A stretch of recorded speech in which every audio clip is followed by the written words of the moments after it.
Beleza. Boa tarde, galera. Tudo bem? Deixa eu verificar aqui meu áudio. Espera aí. Aí. Tudo bom, galera? Estão me ouvindo bem? Bem-vindos. Ana. Tudo bom, Ana Filipa? Olá a todas. Bem. Oi, Dani Dutra. Pantalena, tá escondidinha. Letícia, Fábio, Mônica, Majô, todos bem-vindos. Oi, Panta. Ai, com esse fundo aí, das Cubadivas. Boa tarde, Fábio. Pessoal, a gente vai dar vou esperar um pouquinho para entrar mais gente. Ah, oi! Como é que tá, Celso? Bom? E deixa eu ver se está certo, todos os áudios desligados e tal. Cadê o povo de Portugal, Ana? Cadê? Tem uma Sobral que entrou agora. Entrou uma Sobral aí, vamos ver quem é. É mãe. A mamãe. Ah, mãe, bem-vinda. Ainda não aparece aqui, mas deve ser. Cadê? Como é o nome da sua mãe? Anabela. Anabela. Cadê? Para mim não apareceu ainda. Não aparece aqui também. Acho que... É a primeira live que a gente está fazendo mais cedo, porque lá em Portugal já são 9 horas da noite, né? Só 9. Aí em Portugal. Está agora a ficar de noite.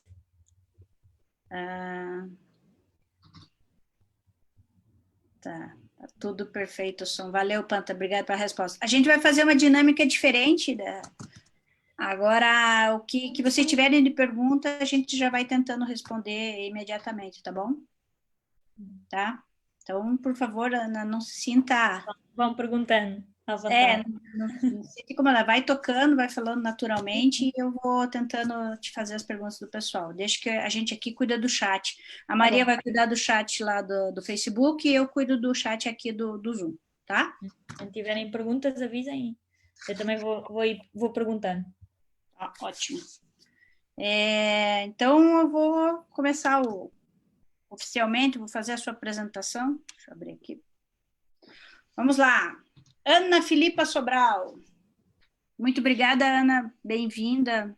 Obrigada por aceitar o nosso convite. Obrigada eu pelo convite. Cubadivas está cada dia mais florido, de mulheres bonitas, mulheres estudiosas, guerreiras, né, que sempre estão trazendo um bom conteúdo aí para todos nós. Então, eu agradeço você ter aceito o convite para falar para o público aí de mergulhadores ou pessoas que se importam com o meio ambiente, a conservação, né, ambiental, dos oceanos, enfim. Eu só tenho a agradecer, tá? Eu é que agradeço. Vou ler aqui. Ana Filipa é mestre em Biologia Marinha e estudante de doutoramento. A bio. Sempre quis ser bióloga marinha, não só para aprender mais acerca do meio marinho, mas também para trabalhar para sua conservação. Começou a mergulhar em 2010, na mesma altura que completou a sua licenciatura. Lá, você fez aonde? Em Lisboa? Algarve. Em 2011, concretizou o antigo sonho de se mudar para os Açores e ali realizou seu mestrado, sendo os Açores um dos únicos locais do mundo onde a espécie jamanta chilena, Móbula tarapacana, forma grandes grupos. Em 2012, fundou o projeto de ciência cidadã Manta Catálogo e Azores. É agora estudante de doutoramento na Universidade dos Açores e nos últimos 8 anos tem recolhido dados acerca da ocorrência de jamantas nos Açores, com a preciosa colaboração dos operadores de mergulho e cidadãos cientistas. Muito bem. A palavra é sua. Obrigada, Nuno. Obrigada pelo convite, antes de mais. É um prazer fazer parte deste grupo de mulheres que têm esta paixão pelo oceano e pela conservação do oceano em comum e pelo mergulho, claro. E um obrigada especial à Patrícia Furtado por nos ter posto em contacto. Ela não entrou ainda. Ela acho que vai estar através do Facebook. Obrigada pelo convite, é um gosto. E também é um gosto poder fazer a apresentação em português, que não estou habituada. Portanto, desculpem-me se houver algum termo que eu tenha alguma dificuldade, mas normalmente não estou habituada a fazer as apresentações em português. Portanto, é uma ótima desculpa. Não sei se vamos começando ou se querem ver se aparece mais alguém. Já são 5:06, né? Eu acho que já passaram 6 minutinhos aí do horário oficial. Vamos tocando. Ok. Vamos devagarinho, que a gente tem 1 hora para apresentar tudo com calma. Ora.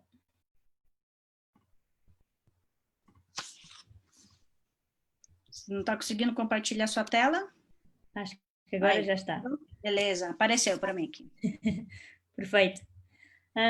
Então, hoje estou aqui para vos falar desse projeto, o Manta Cataloga Açores, mas vou-me focar um bocadinho mais no papel importante que os mergulhadores têm neste projeto como cidadãos cientistas e como é que eles têm contribuído para que possamos aprender mais sobre estes animais nos Açores.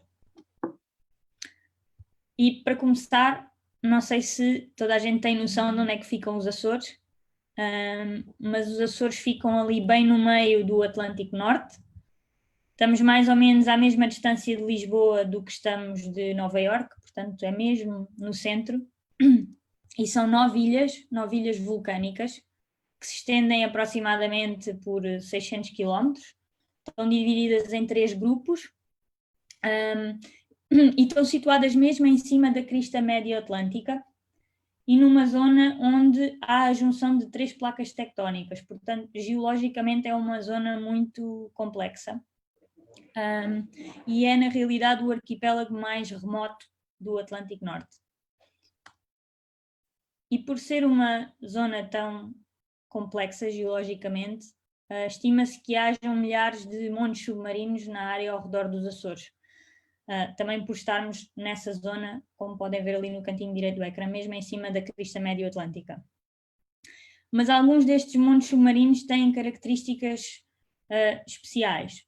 Nós chamamos shallow seamounts, porque o seu cume, ou seja, um monte submarino é como se fosse uma montanha debaixo d'água, e estes montes submarinos mais ou menos profundos, o seu cume está normalmente a uma profundidade abaixo dos 100 metros, ou acima, não é? Conseguem chegar, muitas vezes, no caso dos ilhéus, chegam mesmo a romper a água. Portanto, são montes submarinos com pouca profundidade. E este tipo de montes submarinos tem uma grande capacidade de agregar espécies de pelágicos, de diferentes pelágicos. Este tipo de estrutura forma também, muitas vezes, o upwelling, que é as correntes, quando se encontram com estas estruturas, trazem a água rica em nutrientes e fria do fundo para cima e criam aqui condições que ainda não são muito bem compreendidas, mas de alguma forma acabam por suportar estas agregações de peixes pelágicos. E aqui, antes de vos mostrar um videozinho, e antes de entrarmos neste mundo das jamantas, queria-vos explicar um bocadinho como é que é o mergulho nestes locais, nestes montes submarinos. Já agora, deixem-me voltar aqui atrás. Portanto, aqui neste mapa estão marcados alguns dos montes submarinos mais visitados, e estes montes submarinos são locais únicos no mundo porque recebem todos os verões agregações de grandes cardumes de jamanta chilena. E realmente não há muitos sítios no mundo onde isso aconteça, ainda para mais a distâncias que sejam passíveis de levar pessoas diariamente para mergulharem. Portanto, devido a estas condições, a estas agregações que são previsíveis e que acontecem numa altura específica do ano, tudo isto fez com que fosse possível que nascesse uma indústria de mergulho direcionada ao mergulho com estes animais. Como podem ver aqui, por exemplo, o caso do Princesa Alice, fica a umas boas 40 e qualquer coisa milhas náuticas da Ilha do Faial, e para ir aqui implica um dia de viagem, portanto são umas boas horas para chegar lá, fazem 2 mergulhos e depois voltam no fim do dia. Enquanto, por exemplo, aqui o Ambrósio na Ilha de Santa Maria é bastante perto da costa, portanto em meia hora as pessoas conseguem estar lá. e assim sendo, e por serem alguns destes montes submarinos um bocadinho mais offshore, significa que muitas vezes este mergulho é feito no azul. Ou seja, os barcos chegam a estes montes submarinos, há duas hipóteses, ou lançam uma âncora e ancoram ao fundo, ou então, se já for um local onde já existe uma boia, simplesmente o barco vai ficar amarrado a essa boia e as pessoas descem pelo cabo e o que vem é isto que vocês veem na imagem, portanto é azul a maior parte das vezes. Nós temos Estão visibilidade. perguntando por que o nome é chamada jamanta chilena. A Sandra está fazendo a pergunta para você. Boa pergunta, excelente pergunta.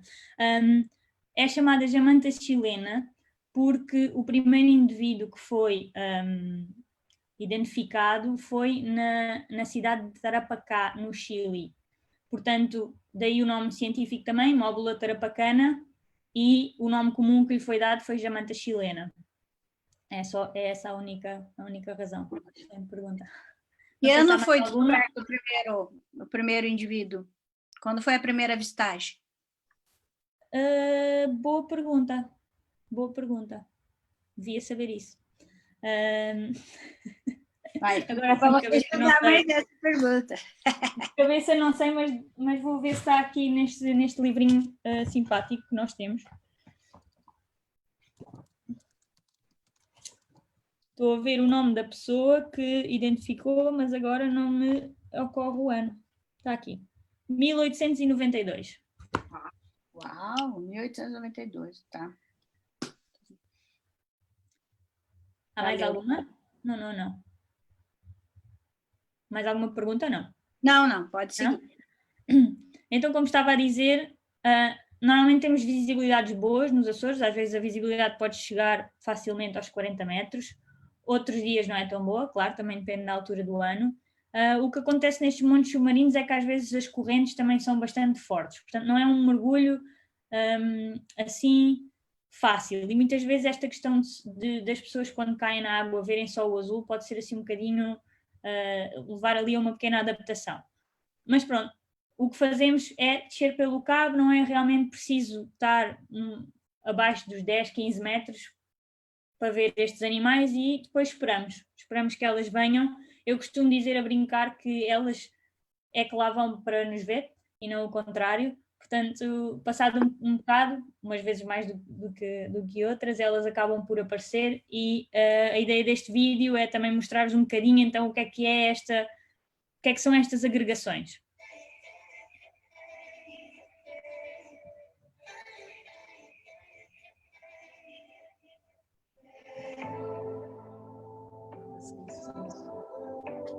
O som está bem baixinho. Está melhor? Aí, melhorou. Oi?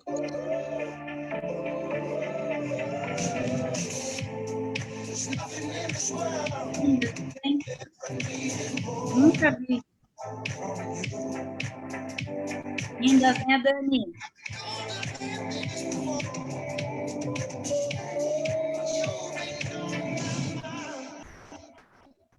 Móbula tarapacana.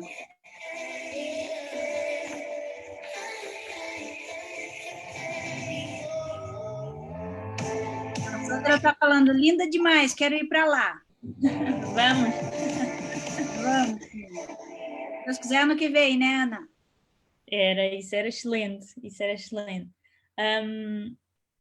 Pronto, isto foi assim para vos dar um bocadinho a ideia. Realmente, como vos disse, isto não é fácil, não existem muitos outros locais no mundo onde se consiga realmente de forma tão prever da mesma forma que nos Açores. Portanto, sabemos que elas estão ali durante aquela altura do ano e é possível fazer estes mergulhos com uma taxa de sucesso bastante alta. Qual a melhor época, Ana, para ver essa... Eu já chego lá, mas normalmente é a altura do verão. Mas eu já falo nisso um bocadinho mais à frente. Tá. Se quiserem ter outra ideia do que é que são estas agregações e ver outro vídeo, em 2016 nós gravámos um vídeo de realidade virtual em Santa Maria, nos Açores. E o intuito desse vídeo era fazia parte de uma campanha mídia para apoiar a proteção das na altura móbulas, nessa altura ainda havia as mantas e as móbulas, mas já lá vamos, para apoiar a proteção delas a nível mundial.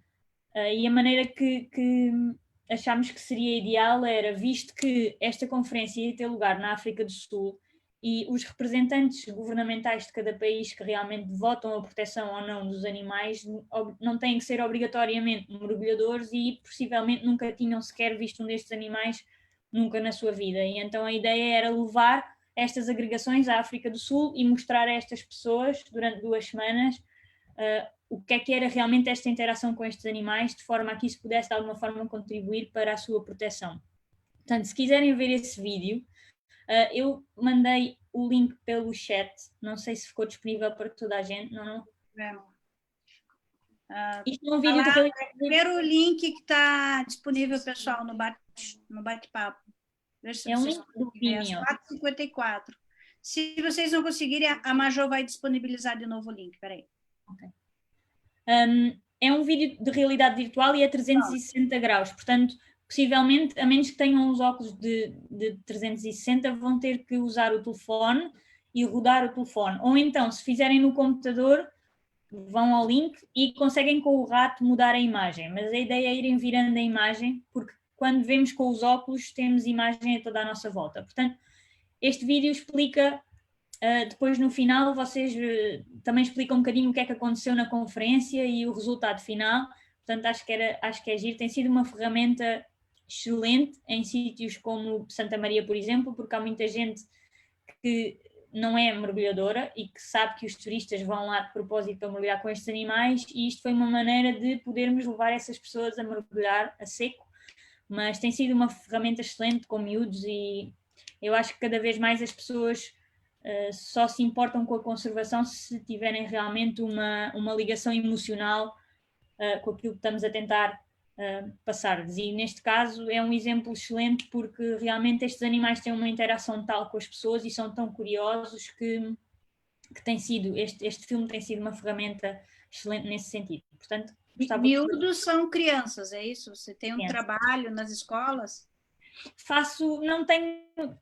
Tenho alguns colaboradores que fazem e que criam atividades, como o Observatório do Mar dos Açores, que criam mesmo atividades para fazer nas escolas da região.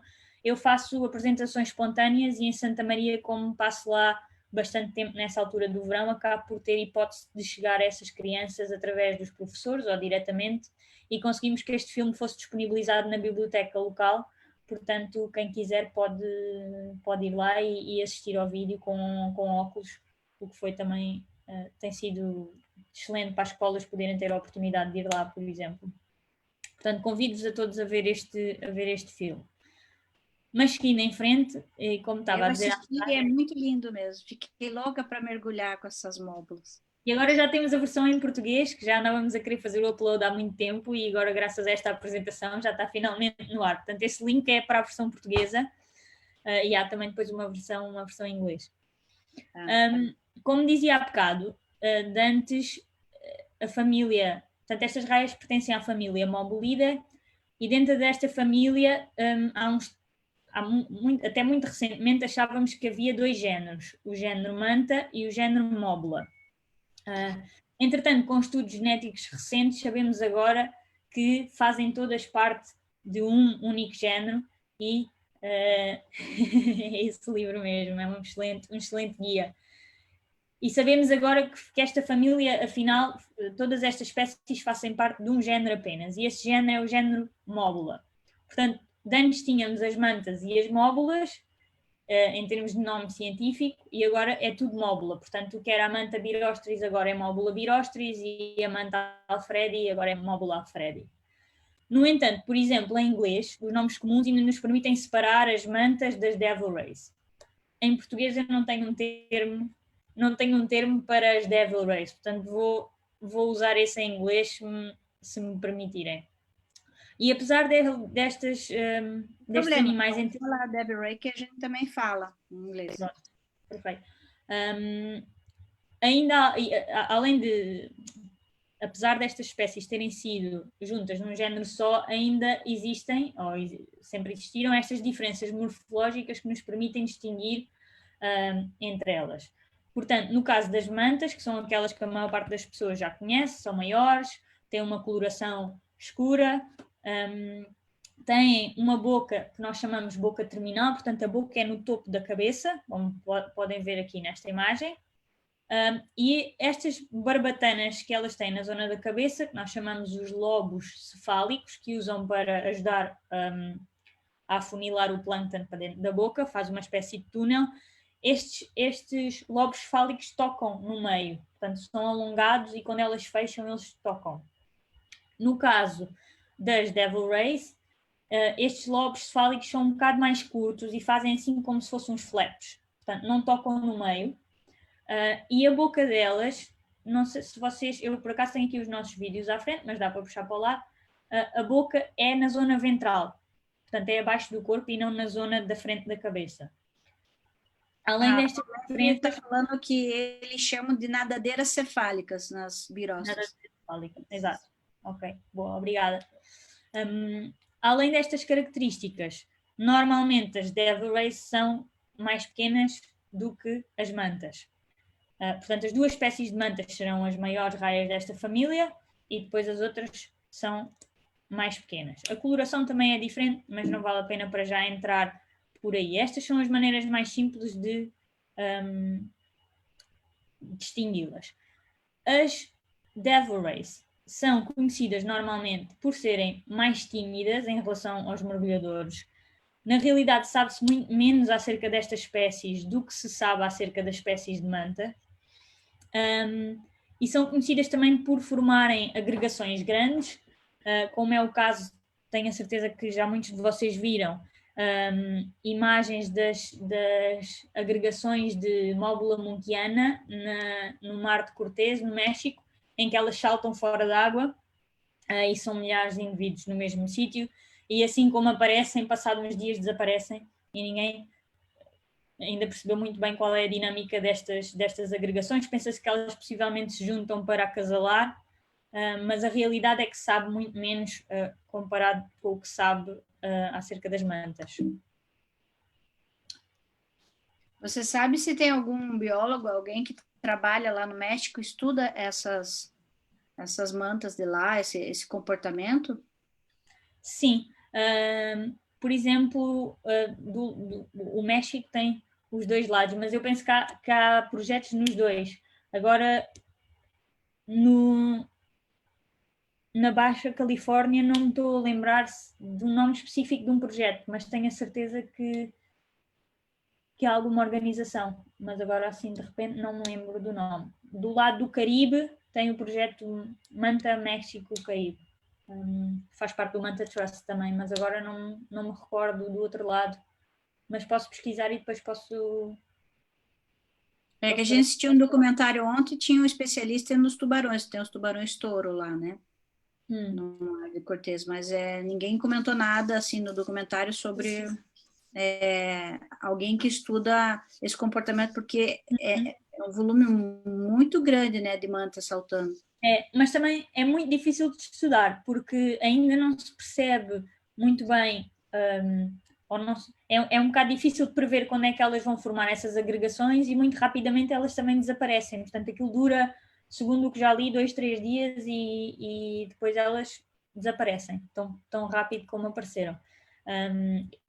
Que eu saiba, não há assim ainda um conhecimento que permita também estudá-las de forma um bocadinho mais regular, vamos dizer assim.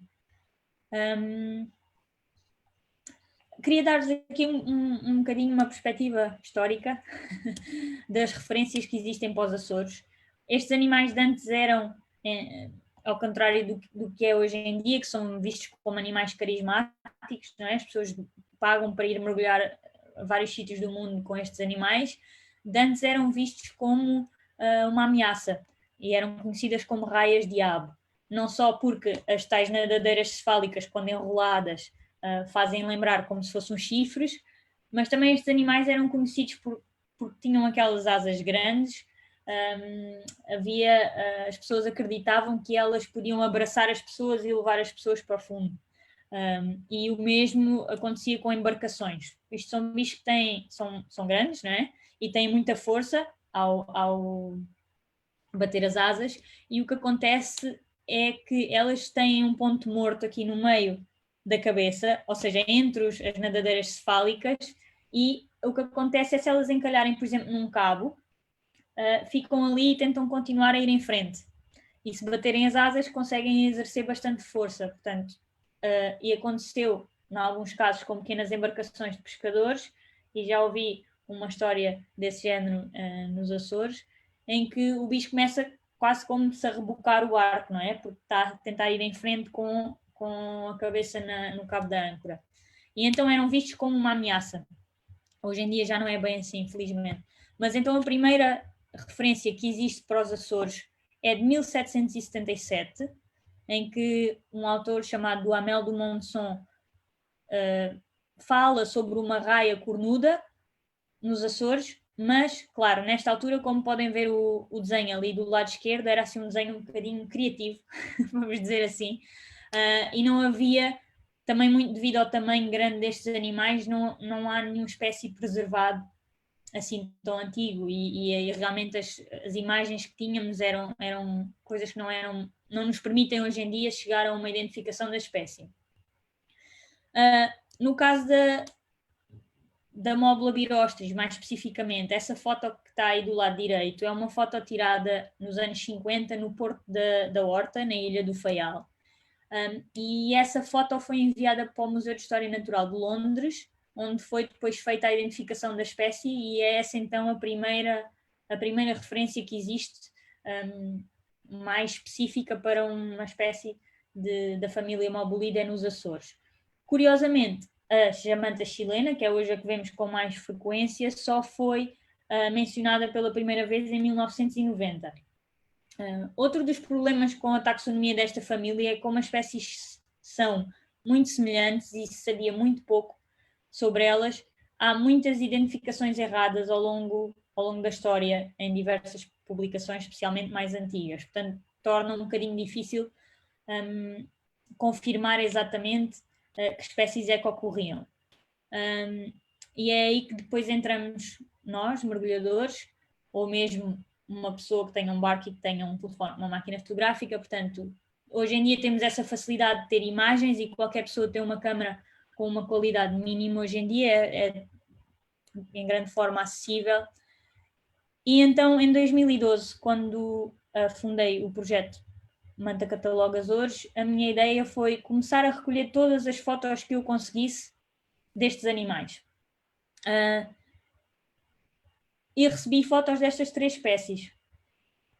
Portanto, pela primeira vez foi possível verificar ou confirmar que espécies é que realmente ocorriam nos Açores.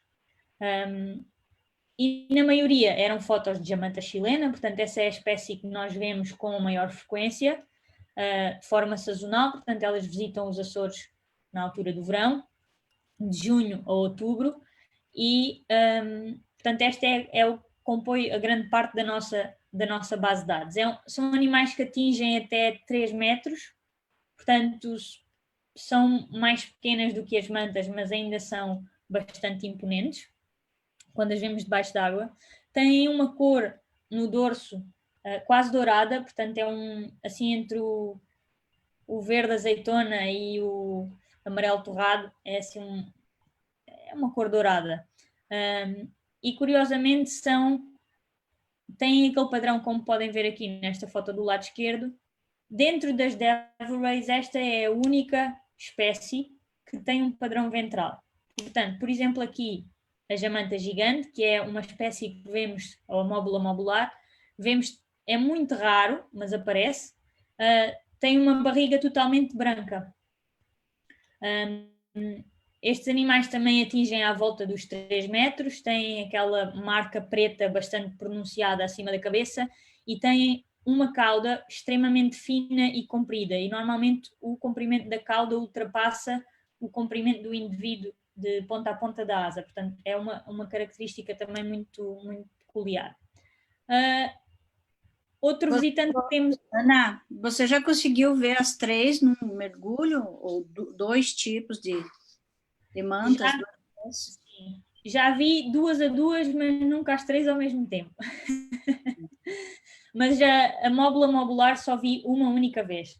É muito raro e é interessante porque normalmente são as empresas de avistamento de baleias que veem esta espécie mais frequentemente. Muitas vezes andam mais longe, passam mais tempo mais longe da costa e acabam por encontrar estes animais. Portanto, é muito, muito raro vermos. Vemos a manta oceânica é mais comum. Portanto, a manta gigante, que é a maior espécie desta família, pode atingir até 7 metros. É uma espécie muito oceânica e também a vemos com frequência nos Açores. Portanto, estas são as 3 espécies que nós temos. Vemos-las com diferentes periodicidades, à falta de melhor palavra. E uma coisa interessante que vemos é esta interação entre espécies. Portanto, normalmente, se tivermos uma manta oceânica e uma jamanta chilena no mesmo sítio, o que acontece é que a manta lidera e há pelo menos uma ou mais das jamantas chilenas a segui-la. Ninguém sabe muito bem porque é que acontece esta interação curiosa. É muito giro se ver, e eu tenho para mim que as jamantas chilenas gostam da cor preta, porque também já as vi seguir uma tartaruga de cor. Em português diríamos que são umas Marias, vai com as outras. Mas pus esta foto aqui também porque destas 3 espécies que nós temos, estas são as 2 únicas que nos permitem fazer a fotoidentificação, porque como expliquei, a outra tem um ventre totalmente branco e então não conseguimos fazê-lo.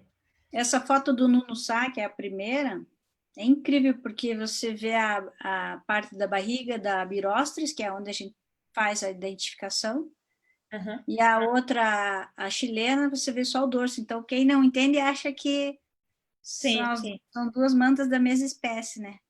Eu gosto muito desta foto, é das minhas favoritas mesmo. E o Nuno tem fotos fantásticas.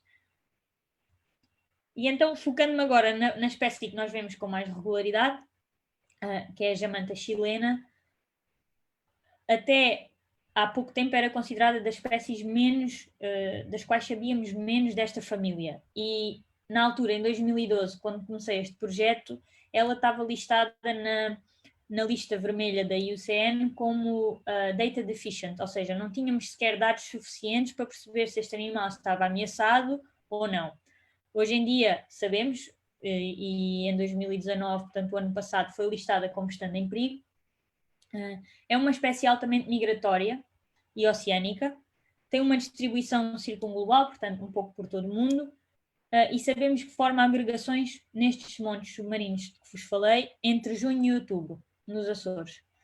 Sabemos ainda hoje em dia também que estão entre os mergulhadores mais profundos no oceano, portanto esta espécie pode mergulhar até 2 km de profundidade, onde superam temperaturas de 4 graus, e elas têm um sistema de irrigação no cérebro, uma rede de vasos chamada rete mirabili, que lhes permite manter o cérebro ativo quando estão, porque pensa-se que elas mergulham em essas profundidades para se alimentar em camadas densas que existem em profundidade, e isso permite-lhes manter o cérebro ativo, e depois achamos que elas, o tempo que passam à superfície, seja para depois recuperarem a temperatura.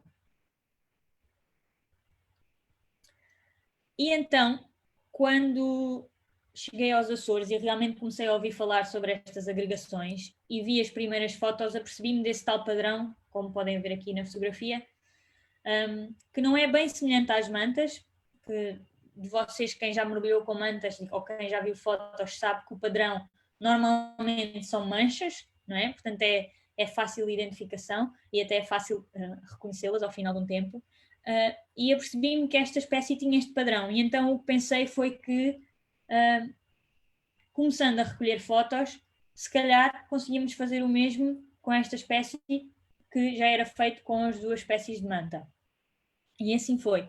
Fundei o projeto em 2012 e, como disse há pouco, a ciência cidadã, ou seja, os mergulhadores participando neste projeto com fotografias e vídeos, têm sido a maior componente deste projeto e nos têm dado mais informação, e também os nossos centros de mergulho, os nossos colaboradores, que neste momento já são à volta de 15 nas ilhas todas, portanto tem crescido bastante. Temos empresas do whale watching e temos centros de mergulho que sempre que vêm estes animais preenchem, fazem uns registros em logbook que depois nós recolhemos no final da época, e é assim que temos recolhido a maior parte dos dados. E na altura o objetivo era simplesmente desenvolver o conhecimento que tínhamos acerca destes animais, porque na realidade sabíamos muito pouco. Claro que este tipo de projetos é sempre a longo prazo, não é? Porque começamos esta recolha de fotos e quanto mais tempo recolhermos fotos, mais informação vamos ter. Mas para vos dar aqui uma pequena definição do que é a ciência cidadã, eu acho que esta resume bem. É o envolvimento do público em geral em atividades de investigação científica, nas quais esses cidadãos contribuem ativamente para a ciência com o seu esforço, seja intelectual, com os conhecimentos, com ferramentas que tenham e recursos que estejam disponíveis. E aqui pus este artigo que já tem alguns anos, do Nuno Crato, que foi um ministro da Educação e da Ciência aqui em Portugal, em que falava sobre o turismo científico, e ele diz que as leituras não chegam, sobretudo em ciências, por muito que se ouça falar de pipetas, de rochas, de montanhas e pêndulos, há um saber que é feito de ver, tocar e de mexer. E eu acho que isto vai muito de encontro àquilo que estava a dizer há bocado. Acho que cada vez mais as pessoas precisam de uma conexão emocional para se preocuparem e para quererem preservar ou para quererem aprender mais sobre um determinado assunto. E a ciência cidadã é mesmo isso, é uma troca. E enquanto os cientistas cidadãos nos dão a nós, investigadores, e nos ajudam a recolher mais dados e a expandir o nosso conhecimento, também eles acabam por ter uma experiência onde ganham mais conhecimento e percebem mais sobre, neste caso, o animal que estão a ajudar a estudar, e ficam mais alerta para o porquê de ser importante a conservação destes animais e dos seus habitats. E no caso deste projeto, portanto, os mergulhadores, nós temos um site, quem mergulha nos Açores que poderá ter alguma imagem, algum vídeo, foto de jamantas, pode ir ao site, preenche um pequeno formulário, como vem aqui do lado direito, onde nos diz que espécie é que avistou, em que dia é que mergulhou, etc. E depois pode fazer o upload das suas imagens e vídeos diretamente no site, e essas vêm ter connosco. As fotos são usadas única e exclusivamente para este fim. Eu normalmente aconselho as pessoas até a porem o seu nome, a sua marca de água, porque o que nos interessa é mesmo usá-las para o fim de fazer a fotoidentificação e nada mais. Há pessoas que têm muito essa preocupação, que é completamente compreensível, e então é tão simples como isto. Também há pessoas que preferem fazê-lo através do centro de mergulho com quem estão a mergulhar, e por nós tudo bem. Fazemos os centros de mergulho, muitas vezes recolhem fotos e no fim da época passam-nos tudo o que têm, se for mais fácil para as pessoas. Antes de começar esse slide, eu queria te fazer uma pergunta aqui, que a Paula Romano, é a Paulette, né, do Mantas do Brasil, eu te falei dela, lembra? Ela fez uma pergunta aqui, se você está ciente, né, do estudo da terceira espécie de mantas, e ela pergunta assim, a manta chilena seria qual espécie de manta? Temos Birostris e Alfredes descrita. Ok, sim, olá Paula, prazer. Estou por dentro, sim, por dentro, como quem diz. Sei que estão a ser feitos estudos acerca dessa possível terceira espécie de manta. Neste caso, seria a espécie Móbula tarapacana. Portanto, quando eu digo manta, estou-me a referir ao nome comum da manta de Recife e da manta oceânica. Neste caso, quando eu digo jamanta, jamanta para mim é uma palavra que engloba todas. é o tipo de raia. Não estou a pô-la junto com as mantas. Portanto, teremos sempre essas mantas, a manta de Recife e a manta oceânica, como a Paula diz muito bem. Esta estaria no grupo das Devil Rays. Portanto, seria Móbula tarapacana, que é a jamanta chilena. Em inglês pode ser Chilean Devil Ray ou Sickle-fin Devil Ray. Então, Ana, só uma pergunta. Vamos supor que a gente já tinha conversado sobre isso, né? Que quem está estudando consiga escrever e provar que tem uma terceira espécie. Nós teríamos 3 tipos de raias-mantas, né? E aí nós teremos quantos tipos de móbulas, assim, tipo a tarapacana? Ok, já percebi a pergunta. Eu é que não percebi a pergunta da Paula. Neste momento temos uma família, um género e 10 espécies. 2 de manta e as outras 8 de móbula. Se vier a ser provado e confirmado que, como se pensa que existe essa terceira possível espécie de manta, aí passávamos a ter 3 espécies de manta e continuávamos a ter as outras de móbula. Portanto, iríamos adicionar uma espécie. E ela estaria na mesma agrupada, falando das características morfológicas, estaria sempre mais próxima da manta de Recife e da manta oceânica, portanto, maior, com os lobos fálicos mais longos, como falámos, mas no fundo são todas parte do mesmo género. Hoje em dia já não os conseguimos distinguir como fazíamos antes, como manta e móbula. Hoje em dia é tudo móbula. Depois há realmente essas características morfológicas que nos permitem separá-las de alguma forma e acaba por ser importante para o público em geral e para estes cidadãos cientistas, depois quando estão a mergulhar, conseguirem identificar a espécie que estão a ver. Até, Ana, eu queria aproveitar aí que você está falando sobre isso, né, como até a palestra estava escrevendo aqui, para nós sempre vai ser raia-manta, né? E o que você acha desse estudo que saiu e chamando todas de móbulas? Você concorda com isso? Foi uma enrascada, amiga. Não, é uma boa pergunta, é uma excelente pergunta. Eu estou agora a começar no mundo da genética, porque estou a fazer o meu doutoramento em genética, mas ainda me considero um pouco leiga. Eu acho, ao início foi muito estranho para mim, porque estas características morfológicas são de facto muito óbvias para quem conhece e para quem vê. Estar a agrupar estes animais de repente num grupo fez-me um bocadinho de confusão, e fez-me confusão também porque nos Açores passei bastante tempo a explicar às pessoas e a ensinar as pessoas a distinguir as duas e a distingui-las como manta e móbula. E as pessoas, e ainda hoje isso acontece muito, normalmente é a manta preta e a manta verde, que é a maneira mais fácil de distinguir, não é?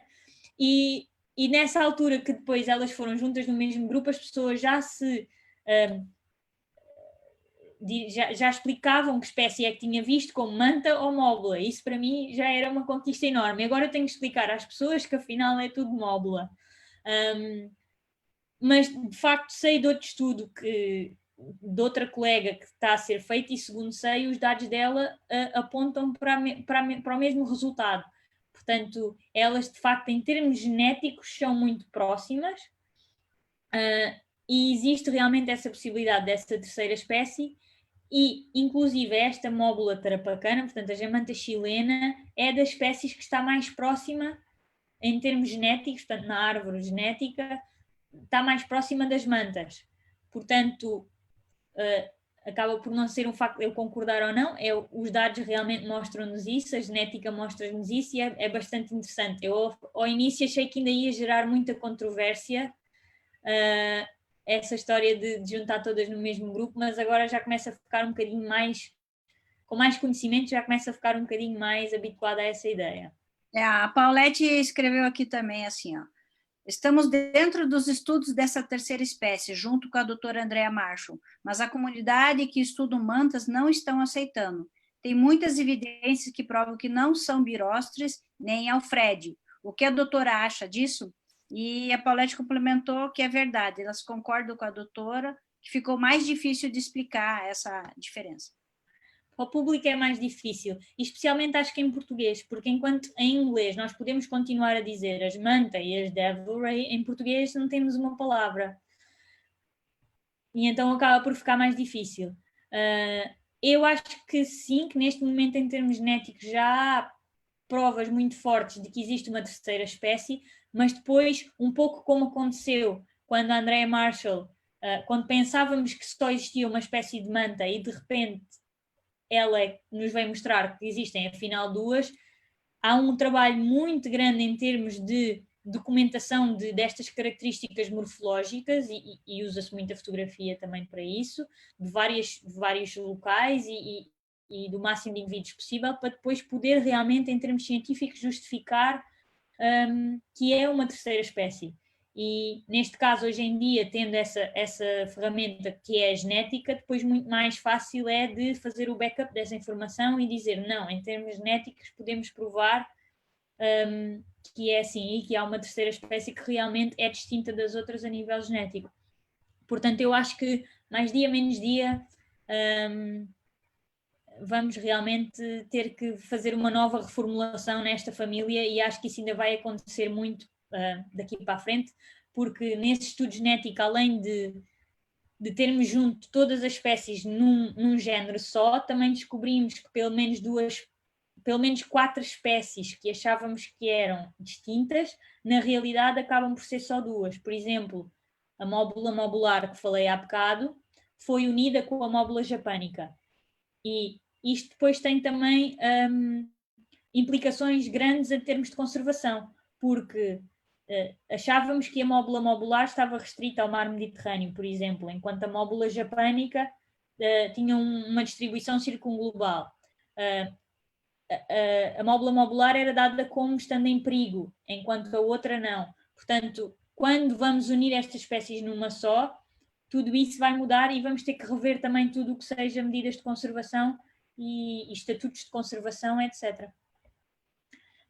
Portanto, é um excelente assunto e acho que dava-nos aqui pano para mangas para estar a falar sobre ele o resto do dia. Até para a gente fazer uma segunda live. Dá. Essa parte de genética e apresentar para a gente aí o resultado do estudo. Eu acho que mais dia menos dia vamos ter novidades a esse respeito. Ó, a Paulette disse que topa, aí vocês podiam fazer um bate-papo, a gente combinar alguma coisa, você com o pessoal do Mantas aqui do Brasil, né? Eu acho ótimo, acho que era bom fazermos esse contato. Fechou, então. O canal aqui está aberto, vocês podem... Vamos fazer isso. Não sei se há mais alguma pergunta, entretanto. Não, pode seguir. Ok. Então, desde 2012 até 2019, são 7 anos de recolha de dados. Este ano, com esta situação que todos vivemos, parece-me que seja difícil que vamos conseguir alguma coisa. Mas, no total, temos fotos desde 2003 a 2019 e conseguimos delas tirar 236 IDs, que é o que nós chamamos aquela foto ideal que nos mostra o padrão, que é basicamente isto.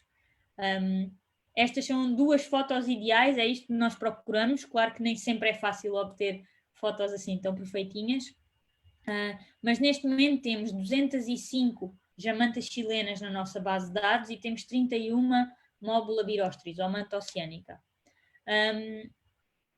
Como estava a explicar há bocado, muitas vezes as condições de mergulho nestes locais não são as mais fáceis. E andar como se calhar muitos de vocês sabem, andar com uma máquina fotográfica em situações de corrente forte, por exemplo, não é nada fácil. Portanto, temos algumas fotos assim de uma qualidade extraordinária, mas também temos fotos de qualidade mais baixa.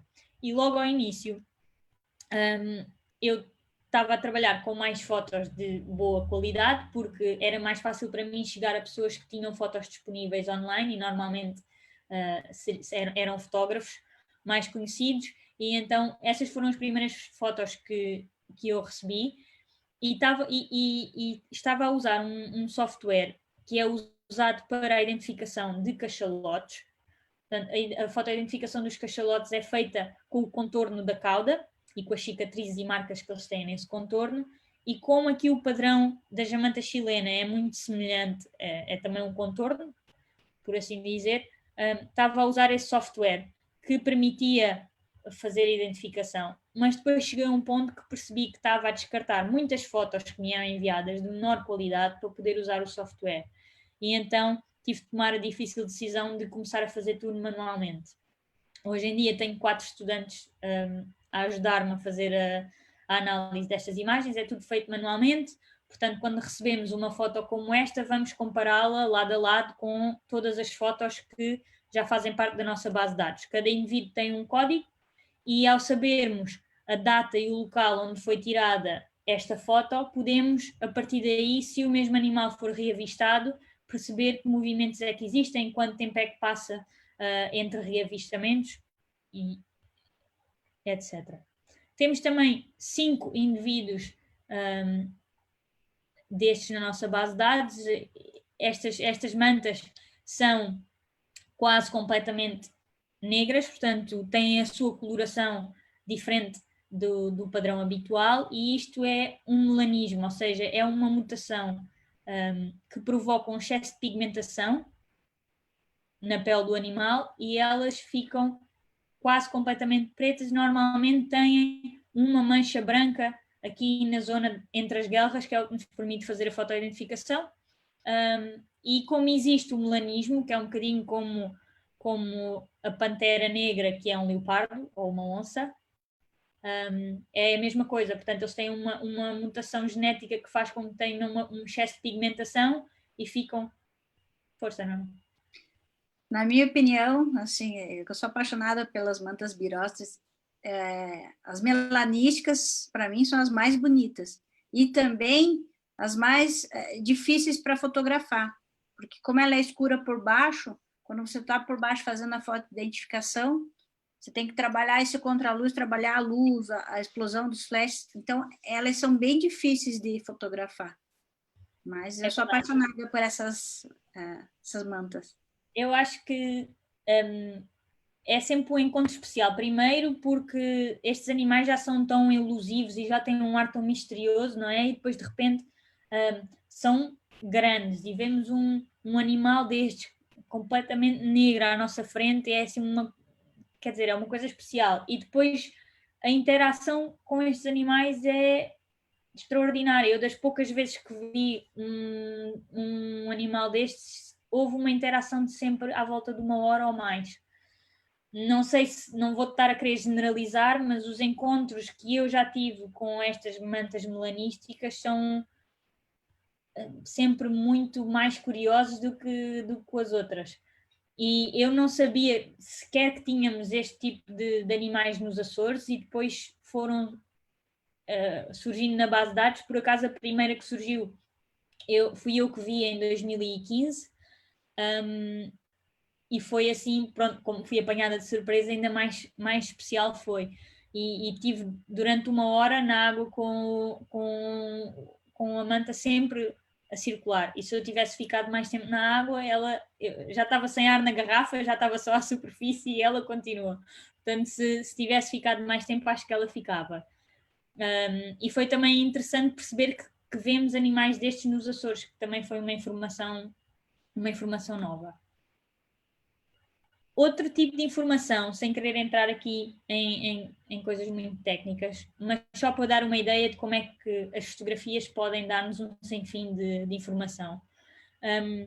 Portanto, na nossa base de dados, como já disse, temos estas 2 espécies e, por exemplo, ao analisarmos os locais onde é que estes animais são avistados, podemos obter alguma informação relativamente à preferência de diferentes tipos de habitat. E enquanto a jamanta chilena tem uma preferência muito mais acentuada pelos tais montes submarinos e é vista mais ocasionalmente junto à costa, a Móbula birostris ou a manta oceânica anda ali um bocadinho, é meio-meio. Tão depressa é vista nos montes submarinos como é vista ao longo da costa. E, na realidade, é vista muito mais frequentemente ao longo da costa do que a jamanta chilena. Outra coisa interessante é que, normalmente, as mantas oceânicas vemos um único indivíduo, enquanto as tarapacana normalmente estão em grupo. Também as vemos sozinhas algumas vezes, mas na maioria das vezes estão em grupo. Outra coisa que podemos perceber com uma boa fotoidentificação conseguimos perceber o sexo dos animais. E enquanto a jamanta chilena parece que existem, ou na nossa base de dados existem efetivamente mais machos do que fêmeas, no caso da manta oceânica andamos ali ela por ela, portanto há tantos machos como fêmeas. Claro que depois há indivíduos que nós consideramos indeterminados porque na foto não é possível ver ou não conseguimos ter a certeza. Acontece, por exemplo, no caso das mantas melanísticas, como a Nuno estava a dizer, por ser tão difícil, elas são tão escuras que muitas vezes a foto não nos permite, não conseguimos ver se é um macho ou uma fêmea. Outra coisa interessante é, para as jamantas chilenas nós vemos única e exclusivamente adultos e vemos muitas fêmeas grávidas, e no caso das mantas oceânicas vemos adultos, mas também vemos juvenis. Portanto, pode haver aqui uma diferença no que toca à importância dos Açores, ou desta região dos Açores, para as diferentes espécies. Pode haver aqui um uso desta região para fins diferentes. Como estava a dizer, vemos fêmeas grávidas. Esta é a jamanta chilena número 26 na nossa base de dados e é uma das jamantas que já foram avistadas mais vezes na nossa base de dados. Portanto, foi avistada pela primeira vez em 2011, estava grávida. Aliás, acho que foi avistada 2 vezes este ano. Depois foi avistada em 2006 e depois foi avistada o ano passado novamente e novamente grávida. Portanto, já lá vão 8 anos desde a primeira vez que foi fotografada e para mim é quase como se fosse um sinal de esperança para esta espécie, porque sabemos que pelo menos e esperamos que já tenha dado à luz duas crias. Isto porque estes animais normalmente dão à luz uma única cria e não se reproduzem muito regularmente. Pensamos que a cada 2 a 5 anos se reproduzam, e este é também um dos grandes problemas e que torna estas espécies tão vulneráveis, porque demoram muito tempo a crescer, são animais que vivem muito tempo, demoram muito tempo a atingir a maturidade sexual e a ser capazes de se reproduzir, e quando se reproduzem não o fazem muito frequentemente, e também é uma gestação muito longa para dar à luz uma cria. Portanto, todas estas características fazem com que o facto de estes animais serem pescados em certos locais do mundo, não é o caso dos Açores, não são de forma alguma pescadas nessa zona, mas como vimos há bocado são animais extremamente migratórios, portanto se forem pescadas noutros locais do mundo, isso pode afetar depois, estar a afetar estes indivíduos quando estes saem dos Açores para outras áreas. Portanto, isto... Tem uma perguntinha aqui. Quantos revistamentos de oceânica vocês têm registrados? Boa pergunta. Pergunta da Paulette. Paulette, não temos nenhum. Portanto, temos avistamentos dentro da mesma época, não temos avistamentos em épocas diferentes. Portanto, isto leva-nos a pensar que estes animais estejam de passagem. No Facebook tem uma pergunta aqui. A Leonor perguntou quanto tempo é a gestação da manta chilena? Pensamos que à volta de 1 ano, 12 meses. Portanto, na realidade, estes animais é uma das características muito interessantes. Em termos de reprodução, estão quase mais próximos dos mamíferos do que dos outros peixes. Porque é um esforço muito grande investido numa gestação longa para dar à luz uma cria. A cria nasce basicamente uma versão mais ou menos mini, não é assim muito mini, do adulto. Portanto, enquanto o adulto tem à volta de 3 metros, as crias têm à volta de 1,5 metro, 1,30 m e qualquer coisa centímetros. Não são assim tão pequenos e quando nascem vão à sua vida, não há cuidados parentais, portanto separam-se.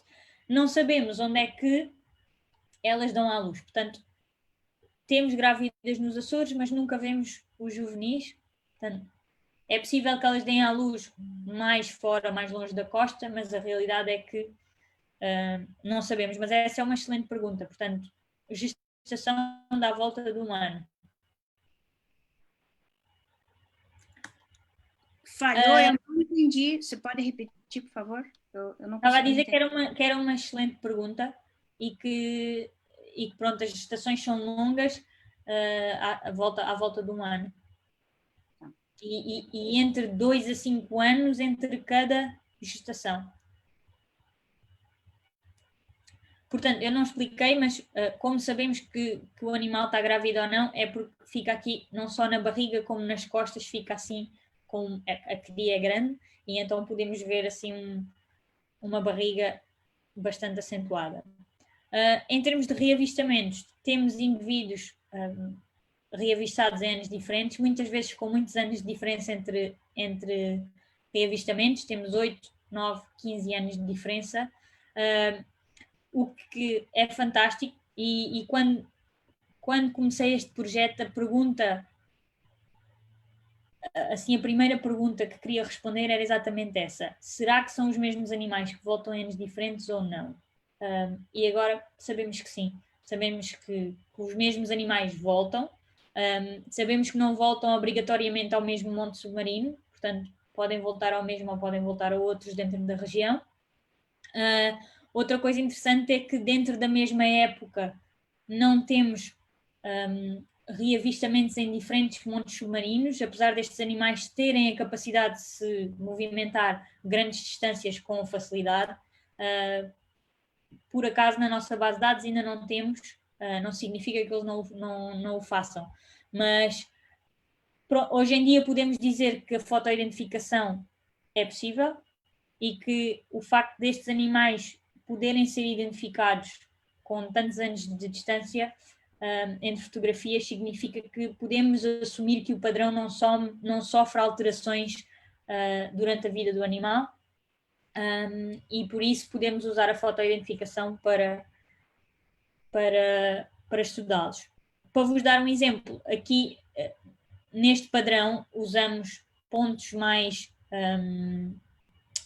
evidentes e vamos comparando as fotografias. Há também marcas e cicatrizes, como esta aqui, que pode ser usada para identificar o animal, e basicamente o que fazemos é ir comparando foto a foto com a nossa base de dados, e é assim que vamos fazendo a fotoidentificação. No outro dia vi, e isto para vos dar um outro exemplo de informações que podemos obter através da fotoidentificação, no outro dia vi um meme muito engraçado que dizia que por trás de cada grande tubarão existe uma grande rémora. E eu acho que se fôssemos fazer o mesmo meme, mas para as jamantas, tínhamos que dizer que por trás de cada grande jamanta estão pelo menos 2 grandes rémoras. Porque é verdade, aqui no caso das nossas jamantas chilenas, 96% das nossas jamantas chilenas da base de dados têm rémoras, e a média é de 2 rémoras por indivíduo. Essas jamantas são sortudas, elas têm só 2. As do Equador, lá onde a gente mergulha, em Ayang, tem mais de 20 rémoras. Não, eu não consigo imaginar o que isso é, porque vê-se que estes bichos são bastante incomodativos, porque muitas vezes estão em cima do olho ou estão na zona da cloaca, deixam feridas grandes, porque elas têm aquela espécie de ventosa na cabeça, não é, que se usam para agarrar estes animais, e nós normalmente consideramos que isto é uma relação simbiótica, não é? Mas eu acho que as rémoras tiram muito mais partido desta relação do que as jamantas.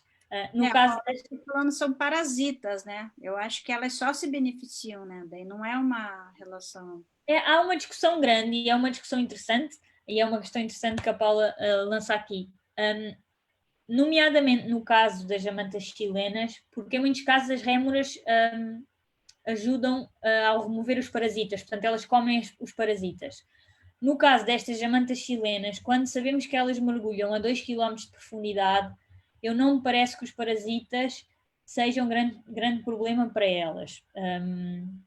Talvez se por algum motivo as jamantas grávidas não mergulharem tão fundo, possam ter mais problema, mas sem dúvida que concordo que isto é quase mais um parasitismo do que uma simbiose. Mas ainda é uma discussão válida, que ainda está...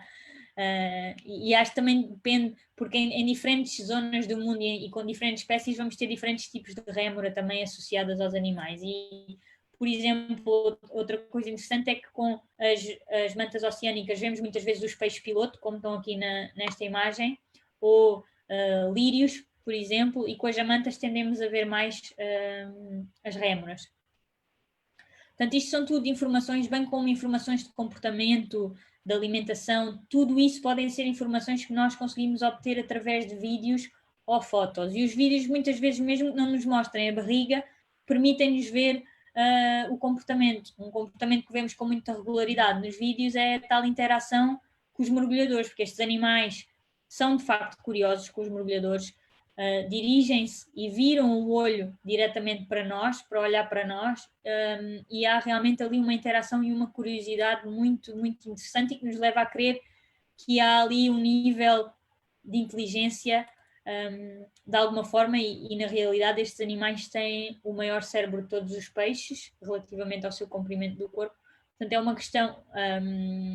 é uma questão também que está a ser debatida, até que nível é que podemos dizer que existe aqui um nível de inteligência nestes animais. Ana, tem uma pergunta no Facebook, posso fazer? Sim, sim, força. A Leonora está perguntando quanto tempo vive uma raia. Excelente pergunta também. As mantas oceânicas, sabemos que, através da fotoidentificação, houve um estudo em que o mesmo animal foi fotografado com 40 anos de diferença. Portanto, sabemos que essa espécie vive pelo menos 40 anos. No caso da nossa jamanta chilena, está estimado, segundo aquilo que se sabe para outras espécies, que elas vivam à volta de 15 anos.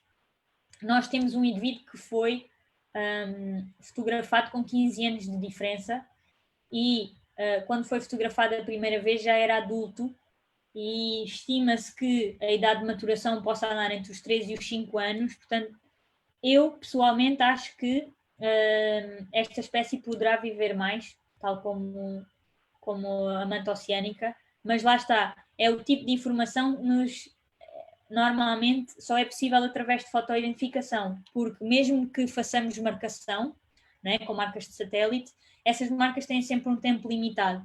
E a vantagem da fotoidentificação, para além demora sempre mais tempo, não é? Até termos resultados, mas aquele indivíduo, uma vez identificado, fica para sempre identificado. Portanto, o que temos que ter é a sorte de ter mais fotos e mais reavistamentos e a partir daí, quanto mais tempo recolhermos dados, mais informação vamos ter. Mas pronto, isto para dizer que normalmente são animais que podem viver algumas décadas. E a Filomena da Itália está perguntando por que demora tanto tempo a gestação, o intervalo entre as gestações. É uma excelente pergunta e eu não sei responder.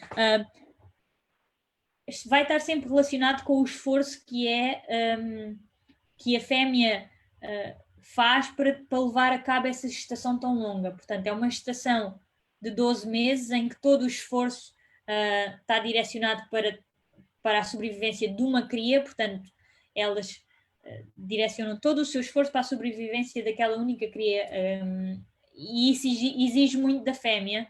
Portanto, acredito que depois seja o processo normal de recuperação até voltar a reproduzir-se. Ok, obrigada. É um esforço muito grande, energético e físico. Não sei se há mais alguma pergunta, não? Não? O Marcelo Bonfim, ele está te elogiando, dizendo que apaixonante seu trabalho. Parabéns. Obrigada. Ia dizer que a pergunta que acho que toda a gente deve ter a esta altura é: mas então porquê é que estas jamantas visitam os montes submarinos nesta altura tão específica do ano? Deixa-me só ligar aqui o meu computador, vou ficar sem bateria. Eu estou vendo 2 tipos de mantas nessa foto, né? Exato. Tem a manta oceânica aqui no primeiro plano e a jamanta chilena. Não é uma excelente foto, é minha. Não tem flash e então acaba por ter este tom mais azulado, mas depois quando a Nuno organizar uma viagem das Scuba Divas aos Açores, vocês ensinam-me um pouco mais Vamos ficar um mês com você aí trabalhando, fotografando as mantas. Vamos nisso. Mas como ia a dizer, a pergunta que toda a gente deve estar a fazer é porque é que então estes animais vêm a estes montes submarinos? E isso era uma pergunta que eu gostava imenso de saber a resposta, mas não sei. Portanto, não sabemos ainda qual é a razão que traz estes animais todos os anos a estes montes submarinos. Pode ser uma paragem importante na sua migração, pode ter a ver com a orientação, usar este tipo de estruturas oceânicas para orientação, pode ser um local onde tem acesso a alimento durante a sua migração, podem fazer por questões de socialização. Não penso que esteja diretamente relacionado com a reprodução, porque as fêmeas já nos chegam grávidas, as suas cicatrizes de acasalamento, que são normalmente na ponta da asa, porque o macho agarra a fêmea pela ponta da asa para acasalarem e acaba por deixar uma espécie de arranhões na ponta da asa. Já estão cicatrizadas a maior parte das vezes, quanto muito pode ter a ver com, por exemplo, dar à luz nas proximidades, ao mesmo tempo, tendo machos, poderá não ser isso. Portanto, realmente é a pergunta que nós queremos responder, mas ainda não é para já. Portanto, neste momento não sabemos de todo porque é que elas escolhem estes sítios tão específicos para formar estes grupos grandes. Dá para dizer que seria uma estação de limpeza, não? Não é. Enquanto as mantas, muitas vezes as vemos, por exemplo, as mantas de Recife estão sempre associadas àqueles corais e que têm as diferentes espécies de peixe, que têm diferentes tarefas em termos de limpeza. Aqui não, portanto, não me parece que essa seja a razão pela qual elas estariam aqui. Mas não posso afirmar com certeza. Mas não me parece que seja. Assim como têm acesso a alimento, mas não sei se essa será realmente a razão principal para que elas venham aqui. A Luciana Pérez, é uma querida amiga nossa, ama as mantas, ela tem altas histórias com as mantas. Ela está perguntando se essa agregação que tem aí em Açores, nos Açores, se elas são tão grandes quanto as que tem lá no Mar de Cortez. São maiores. Cardumes enormes? Estava a falar do tamanho das raias. Os cardumes podem chegar aos 50 indivíduos normalmente, mas a maior parte das vezes andam entre os 20, 30, depende dos dias. Mas não chegam de modo algum ao tamanho das agregações no México. É outra espécie. Eu estava a responder que eram maiores, mas em termos de tamanho dos animais. Obrigada. Em termos de trabalho futuro, é continuar a tentar envolver o máximo de mergulhadores possíveis, aumentar a nossa base de dados fotográfica e continuar a envolver a comunidade local e a contribuir para que haja uma maior consciencialização para a importância da conservação destes animais. O caso de Santa Maria nos Açores tem sido muito gratificante, porque hoje em dia é uma ilha pequena e quase toda a gente tem o seu barquinho ou sai no seu barquinho ao fim de semana, e hoje em dia as pessoas, mesmo que não sejam mergulhadores, sejam os pescadores, seja quem vai dar uma volta no seu barco com o telefone, se vê uma jamanta, tira uma foto da superfície e já nos permite identificar a espécie e dizem-nos o local, e temos conseguido envolver realmente essa comunidade mais alargada e não só os mergulhadores. E isso tem sido, para mim, tem sido muito importante conseguir ter essa ligação com a comunidade local e conseguir envolvê-los também neste projeto. E como disse há bocado, para o meu doutoramento estou a trabalhar com a genética de tubarões, mas também da jamanta chilena, e a ideia é precisamente estudar um bocadinho a estrutura da população e estudar com amostras de diferentes locais, por exemplo, com colaboradores que temos no Brasil, tentar fazer uma comparação dos animais que são vistos no Brasil e os animais que vemos nos Açores. Portanto, tentar perceber se poderá haver aqui alguma conectividade entre os Açores e outros locais. Também perceber se poderá ser uma única população ou se haverá diversas populações diferentes. E então estes são alguns dos objetivos. Ainda está tudo muito em fase inicial. Estava a fazer o meu trabalho de laboratório quando tivemos este problema da pandemia, portanto está tudo um bocadinho em stand-by por agora, mas terei todo o gosto em partilhar convosco quando tiver resultados. E normalmente uma pergunta que eu recebo muito do público em geral é como é que as pessoas podem ajudar este tipo de projetos.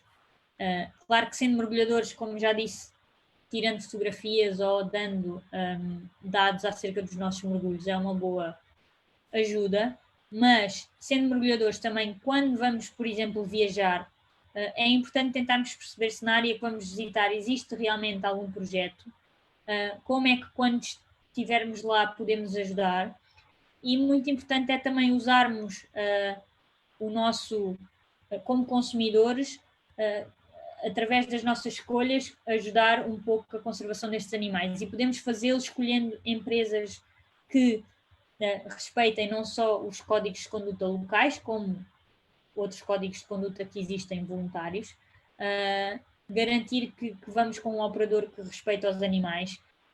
E o Manta Trust tem, por exemplo, um site chamado www.swimwithmantas.org e tem disponíveis várias ferramentas, códigos de conduta, vídeos em várias línguas. Nós fizemos a tradução aqui para português e que nos dá algumas dicas de como mergulhar ou fazer snorkel com as jamantas, por exemplo.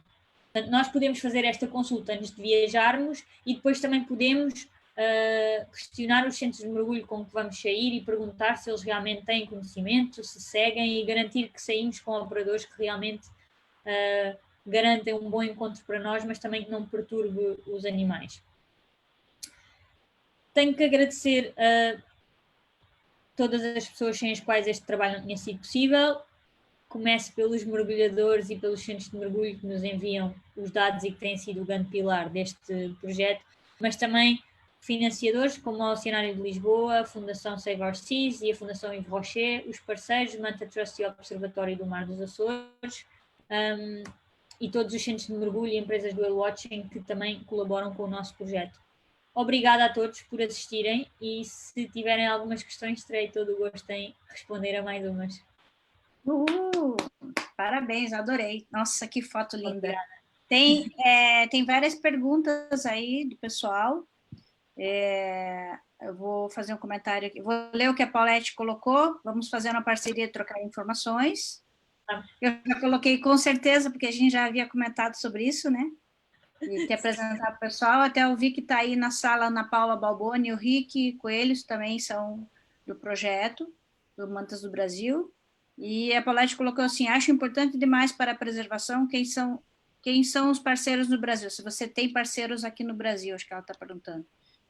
Sim, há um colega que é o Bruno Macena, que neste momento está nos Açores, que trabalha com o Fábio Azim e a Cibel Mendonça, e eles têm sido os colaboradores com quem tenho tido mais contacto, porque o Bruno, como está nos Açores, e tivemos a oportunidade de nos conhecer, têm sido eles os colaboradores. Portanto, foram através deles que conseguimos essas amostras que me estava a referir. Paulette, eu liberei se quiser ativar seu som. E a Luciana Pérez está te parabenizando, achou excelente sua palestra, parabéns. O Ricardo Coelho, boa noite, muito prazer em conhecê-las. E eu tenho uma pergunta de um amigão teu aqui, que chegou pelo Facebook. É do Nuno, conhece? Nuno Vasco? Conheço, tirou esta foto fantástica que está aqui atrás de mim, que estava ali no final da apresentação. Excelente fotógrafo, eu sou fã dele. Ele perguntou se... Ele deu parabéns para mim, para você, super gentil. E ele perguntou qual o menor tamanho, né, de uma manta já registrada e aonde foi. De manta mesmo, manta ou no geral? Eu penso que é uma boa pergunta. De manta, eu penso que terá que ser um juvenil, porque já foram avistados, mas não sei dizer, vou dizer à volta de 1 metro e meio, porque Estamos perguntando, acho que ele estava perguntando da chilena mesmo, né? da chilena eu sei que é à volta de 1,30 m e qualquer coisa em termos de juvenis. Infelizmente, esses juvenis não foram avistados vivos. Foram sempre em mercados ou animais que acabaram por encalhar já mortos. É essa a informação que sei. Nós de adultos vemos entre 2,5 metros e 3 metros. Anteontem estava assistindo um documentário que a André Marshall estava mergulhando na África do Sul e ela caiu em apneia também para tentar taguear. Sim. E o colega ia tentar colocar um aparelho que desenvolveu um cientista, não sei se já viu isso, é uma ventosa, uma câmera com ventosa. Sim. E eles iam na apneia atrás da manta e eram bebês, assim, tinha um bebê de 1 dia, que tinha acabado de nascer. Já tinha. Isso tem um ar muito, muito brilhante e novo, assim, muito quando são juvenis. Você já tagueou uma manta? Já? Não. Tirei amostras genéticas. Tá. Daí agora você está nessa ainda fase. Ainda é um orçamento muito fora do nosso, do projeto, ainda está muito. É caro, né? Paulette, eu já vou te dar a voz, só quero ler aqui mais alguns comentários dos colegas. Aquarius Diving escreveu parabéns, lindo trabalho. A Dani Dutra também está te parabenizando. Cláudia Lomba, excelente palestra, fantástico trabalho, doutora. E a Mônica colocou aqui, parabéns, Nono, pela live, parabéns à palestrante. Muito obrigada. Obrigada. Ainda não sou doutora. A gente já estourou, né, o tempo, mas eu vou abrir o áudio para a Paulette e depois, se der tempo, eu faço mais perguntas do Facebook, ok? Tá bom, tá bom. Paulette? Estou aqui, Nono. Tudo bem, doutora? Olá, Paula. Tudo jóia? Eu queria só te parabenizar, excelente trabalho. É muito parecido com o que a gente faz aqui no Brasil, a gente acredita muito no compartilhamento de informações também.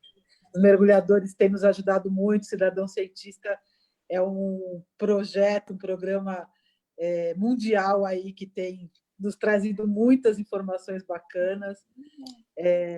Nosso projeto é muito parecido, porque a gente também tem o banco de dados, a gente faz também a nossa contagem, né, dos indivíduos. E o que eu só queria acrescentar é isso, deixar claro que todos os projetos que existem no mundo, seja de preservação de qualquer espécie, tem que ser parceiros. Nós não somos rivais, nós somos parceiros. Então, a gente está aqui de portas abertas para qualquer informação que você quiser, qualquer dado, qualquer compartilhamento que você quiser, nós estamos aqui à sua disposição. Tá? Obrigada, agradeço imenso, Paula, muito prazer, e acho que só nos faltava este link de contacto, agora que já temos. Sim. É manter, e eu concordo perfeitamente, acho que a conservação só é possível assim, se colaborarmos todos e partilharmos esses dados, e acredito que esse é o meu espírito na ciência. Sim. Se não for assim, não vale a pena. Portanto, estou aberta e vamos combinar aí A gente vê bastante, né? Muitos pesquisadores aí briga de ego, que a gente chama. Não é nosso caso, também eu vi já que não é da doutora, eu me simpatizei. Vamos tratar por Filipa, Paula. Doutora, Ana Filipa. E, assim, a gente podia fazer um belo trabalho, sim, aí, fazer uma rede, né? Porque tem tudo a ver, Brasil e Portugal. Claro que sim. E, provavelmente, mesmo Atlântico, né? O mesmo lado do Atlântico. E para estes animais... Muitas informações... Sim. É uma distância relativamente curta, não é? Para nós é que é uma grande distância. Nós temos mantas registradas, agora não é mais Penedo, né? Mas agora é Arquipélago São Pedro São Paulo, que é muito próximo aos Açores. E as chamas chilenas também são avistadas lá. Por isso... Muitas. A gente tem uma parceira também, que também trabalha com as móbulas de lá, de Fernando Noronha, de São Pedro São Paulo, ela tem muitas registradas também, que é que a gente chama de tarapacana, né? Por isso que eu Sim. perguntei, quais são as chilenas? Eu normalmente uso chilena porque é o nome comum, acaba por ser mais fácil de decorar, mas eu pessoalmente também uso o tarapacana. É, mas a gente está aqui à disposição, a gente trabalha também muito com fotoidentificação, pesquisa genética, fizemos uma necropsia, né, de uma manta que apareceu encalhada, a gente até ouvi que o Dr. Carlos Eduardo Malavasi acabou de entrar também, a gente tem muitas informações, muitos dados e estamos te colocando à disposição para o que você precisar. Igualmente da minha parte, e vamos mesmo Vamos nos combinar. falar aí do privado, que tem muita troca. Fica já combinado. Depois eu passo Valeu. o contato da Ana Filipa para você, Paulette, aí vocês Valeu. conversam. Mas eu fico feliz, né, de fazer essa ponte. E Obrigada. tem mais uma pergunta aqui do Facebook, a Filomena, deixa eu ver aqui. A Filomena Mendes pergunta se as mantas existem no Oceano Indiano, deve ser o Oceano Índico. Sim, elas existem um bocado por todos os oceanos, portanto, e muitas delas têm essa distribuição circunglobal. E é o caso da jamanta chilena, por exemplo, da tarapacana, porque há estes locais muito específicos de agregação, mas elas na realidade são avistadas noutros locais também com menos frequência. Portanto, tem uma distribuição bastante dispersa. Bom, o vídeo a gente compartilhou o link para o pessoal assistir. Eu quero Eu recomendar esqueci-me de passar o outro. outro de 7 minutos. Vamos passar? Vocês querem ver? As pessoas depois também podem ver, ao encontrar um, encontram o outro facilmente, está tudo no mesmo canal do Vimeo. Paulette? É muito legal. Aquele de 7 minutos. Posso falar? Pode. Rapidinho. Aqui a Paula está falando, a gente também tem um banco de dados, chama o Banco Brasileiro de Mantas, a gente tem 168 oceânicas registradas aqui no nosso litoral brasileiro.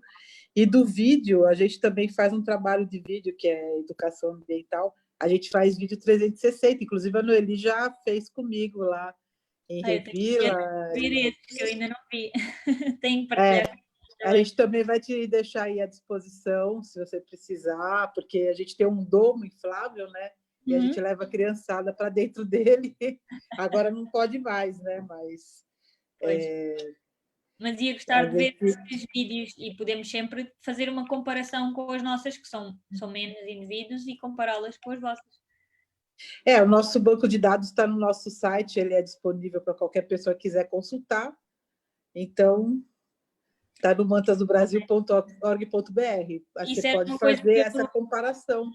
Isso era uma coisa que eu também gostava de fazer no futuro, era que ficasse a base de dados disponível para o público. Para já ainda não posso fazer isso porque faz parte ainda do meu estudo e do meu doutoramento, mas depois era uma coisa que queria sem dúvida fazer, era que ficasse disponível para as pessoas. Pessoal, Perfeito. vocês têm tempo? Ana, queria perguntar, você tem mais um tempinho? Eu tenho. Então, vamos passar aquele vídeo muito legal para o pessoal ver, é um making of, como foi o trabalho.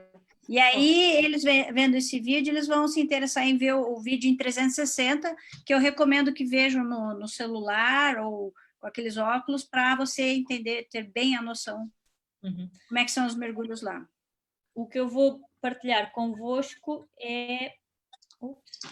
se conseguir. Ana, só mais uma perguntinha, não lembro se você falou. Fala para o pessoal como é que é a temperatura da água em média, visibilidade e qual a profundidade que a gente fica ali no... Aí se você falou que é entre 10 e 15 metros, né? E não é preciso ir, nós podemos ir mais fundo, mas não é preciso, e assim temos mais tempo de mergulho também. A temperatura da água no verão nos Açores anda ali entre os 18 e os 22, 24. Normalmente, se formos um bocadinho mais fundo, desce logo um bocadinho. Mas anda ali nos 20 e 22, vá. Tá. Em média. Portanto, o Alex Pisato está perguntando se as mantas têm algum predador natural, as móbulas. boa pergunta. Depende um bocadinho da região do globo. Há sítios onde, por exemplo, as mantas têm muitas marcas de dentadas de tubarão. Não é o caso nos Açores, temos algumas, mas não terão assim muitos predadores naturais. Eu diria que são sempre animais como tubarões ou algum peixe maior, porque eu também já vi jamantas com dentadas que não são de tubarão, serão de um peixinho assim maior, mas não sei bem o quê. Ou noutros locais do mundo, quem sabe, orcas ou qualquer coisa assim.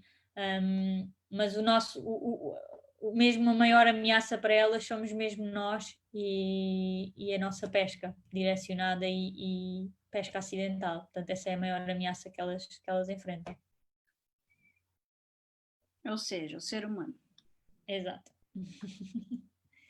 Ok, tenho aqui o vídeo, vou partilhar convosco. Portanto, isto o vídeo está em inglês, peço desculpa, não tem legendas, mas o vídeo 360 daquele link está em português. Portanto, isto é as imagens do behind the scenes, atrás das câmaras, o que é que explica um bocadinho qual é que foi a intenção deste vídeo. Digam-me só se estão a ver. Sim, só tenta ampliar a tela e ver se dá para aumentar o volume. I'm Ana Filipa Sobral, and I'm a marine biologist in the Azores. I'm David Diley. I'm a filmmaker and underwater cinematographer. My name is Maya Santangelo, and I am the 2016 Australasian Rolex Scholar. My name is Sean Heinrichs. I am a conservationist, cinematographer, and photographer.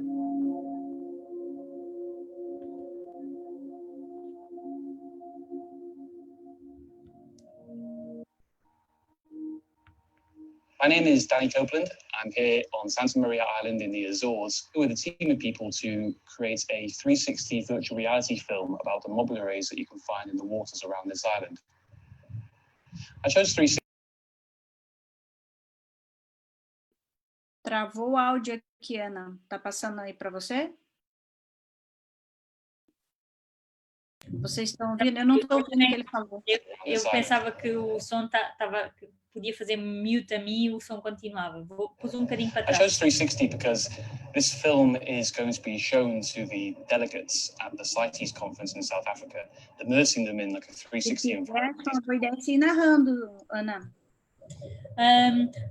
O Danny, que foi quem filmou este filme, estava aqui a explicar que o intuito era então levar estes animais, estas agregações às pessoas que iam estar na tal conferência e que iam votar ou não a proteção destes animais. E juntámos esta equipa que apareceu ali. And for many people who don't know, virtual reality is just coming on the scene as a new medium, a way for people to actually experience what it's like to interact in various importante pode ser a scenarios. realidade And in this virtual case, what we're going to be por doing ser uma is taking experiência people imersiva e underwater põe as pessoas with these naquele lugar. giant mobile arrays and letting them swim and dance with these animals, while our subject of our story, this researcher Anna, goes down and explains why they're so vulnerable, why they're so important, that they need protection, and what we can do about it. I started a photo ID program for the mobiles Aqui estou a explicar in the Azores to see if bocado we o could projeto, use porque é que tourist começou, photos, so a questão da to fotoidentificação. individuals. So basically try and understand if we have the same race coming back every year. And then in the long term, I hope, if it works, that the photo ID will allow us to see if there's any connection between Aqui this estou a region explicar and other que places. idealmente poderíamos perceber com a fotoidentificação se poderia haver algum movimento entre os Açores e outros locais no planeta através daquilo que a Paula estava a dizer, que será sempre Santa uma Maria colaboração being the com face of outros this. locais. So to show what it is to dive with mobiles, why it is important to protect them, and just having Santa Maria being the face of that, it means a lot. It's really important, I think. He's taking this Basicamente, brand new technology, this new 360 é filmado com experience, 6 and GoPros. introducing what it's Então, like cada to uma dive virada with mobula no rays seu ângulo. to people who, Neste caso, tínhamos well, I que would as say, I've levar certainly never numa even been in caixa the water with estanque, a mobula ray. o que Many of which implicava probably que won't have ever even dived. tínhamos These are mais ou menos delegates 40 from other minutos de countries bateria. that Ou are seja, foi um voting desafio on grande porque elas tinham que whether estar todas certain a animal funcionar ao mesmo species tempo. should Se uma be falhasse, protected significava que or a nossa not. And imagem era that's perdida. how ingenious the idea is. He's putting these people in the water without them getting wet. I almost think that maybe even while we've been here, we've not maybe O David está a realised how dizer que a ideia important this do is. Danny era precisamente essa, think we've tentar not necessarily levar esta considered it because experiência às we've been pessoas. dealing with the production side of it, E but como estávamos just tão taking it to focados na societies produção, and saying, ainda não, ele this está a is dizer what que it's achava que like ainda não to tínhamos be bem a ideia e a in importância que amongst isto a load poderia of ter modular races, na how mensagem que vou magical passar it às is. pessoas. And if we don't afford these animals some kind of protection, other people aren't going to be able to get to experience that at some point in the future, maybe. So I just think what he's doing is brilliant. It's definitely something else. Aqui podem ver Honestly, também o que é the o tal underwater mergulhar segment no that Danny azul. showed me, I'm almost going to say that it's better than diving. You're going to be hard pressed to find something better than diving to have people experience the underwater world, and that's it. Virtual reality. They found it. Também está a dizer Danny que, having the em alguns opportunity to sentidos, show that to é melhor delegates do that que he can't just mergulhar. take on a dive to show them Ovilus, he found the answer. So Podemos mergulhar em if the product comes out as good as we all think it's going to be, I think it's going to be a really important addition to the protection of Ovilus.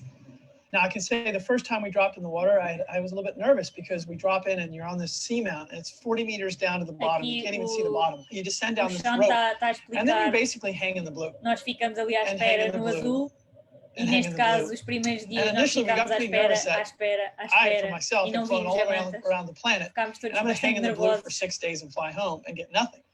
Now, the good news is these animals are curious and intelligent Está a creatures. explicar que And elas with são a little muito bit of curiosas. wrangling, they came right off the seamount and started swirling around us and performed this beautiful dance. And at one point, I was in the water with David and E we agora eu were conto uma filming this one experiência animal muito and he just interessante, peeled off and I was off the rope porque and ele he just estava came com uma swimming doma towards muito me. grande And he got to my lens e and I thought he would houve bank like a uma manta would jamanta do, que se pôs em fly up frente or fly da down, but he lente didn't. He just e ficou stuck my parada. lens. E ele diz que And tem he just vídeo stayed de there 3 and for 3 minutos minutes straight. I know it's 3 em minutes que because I está a have parar 3 minutes of video. He was e achamos glued que to ela my de lens, alguma forma se staring pode right down at ter my dome. reconhecido And, alguma you imagem know, I almost no wonder reflexo if this da animal dome was ou ter exhibiting some ficado of the simplesmente patterns that curiosa e mantis do, ficou which is ali a little bit of a completamente parada self-awareness, a olhar. and that he could see his reflection in my dome because I couldn't explain it any other way. He's looking in the dome and just moving back and forth for 3 minutes. So I got this incredible footage. And for the films that we're making, to show people how you can connect with these E ele está a animals, explicar is probably one of precisamente the isso, most powerful com things o you can intuito do. que este filme tinha, era muito importante explicar às There's an pessoas awful lot of essa pressure on making interação sure we entre os can make this animais film e os happen, mergulhadores. because the protection of these animals and the future conservation of these animals may very well depend on it.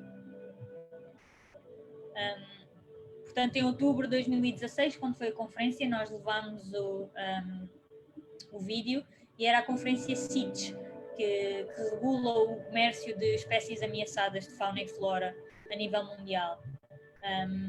Enquanto as mantas, as grandes, já estavam protegidas, estas espécies que enfrentam as mesmas ameaças e têm o mesmo estilo de vida ainda não estavam. Portanto, nós decidimos chamar-lhe as mini-mantas para que as pessoas percebessem que havia realmente essa semelhança, e mostrámos o vídeo a 300 e muitas pessoas e este é o momento em que estávamos à espera da votação.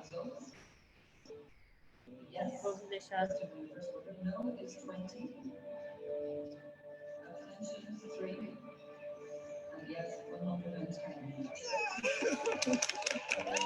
Portanto, foi bem sucedida e foram protegidas. Claro que o filme não foi de todo, nem pretendemos passar essa ideia, não foi a única peça.